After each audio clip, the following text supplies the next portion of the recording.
عامر منصور القذافي. الراجل ده قصته غريبة جدا. الراجل ده كان من أحد الحجاج اللي كانوا بيتحركوا من ليبيا وراح المطار، ولكن بسبب اسمه وقفوه في المطار وقالوا هنعمل عنك تحريات أمنية، والتحريات دي أخدت وقت طويل جدا.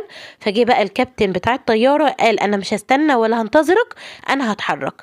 وبالفعل كابتن الطيارة جه واتحرك، ولكن في أثناء عملية الإقلاع حصلت مشكلة في الطيارة والطيارة رجعت تاني المطار. فجه بقى أمن المطار وقال له يا عامر الطيارة رجعت تاني، خليهم بقى يبلغوا الكابتن إنك تركب وتروح معاهم. ولكن مع الأسف الشديد كابتن الطيارة رفض إنه يركب الطيارة، وبعد إصلاح العطل الطيارة كانت بتتحرك تاني.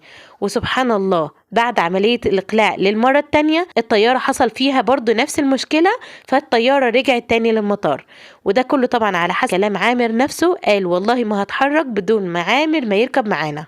وبمجرد ما عامر ما وصل السعودية حكى القصة كلها على وسائل الإعلام كانت بتتكلم عنها، وفي ناس كانت بتقول إن ده مستحيل إنه يحصل، وناس كتيرة كانت بتقول أيوة فعلا الكلام ده حصل وبتأكد الحدث. ولكن إن الموضوع ده لو صحيح ماذا بينك وبين الله يا عامر عشان الطيارة ترجع لك مرتين وتاخدك وتسافر السعودية؟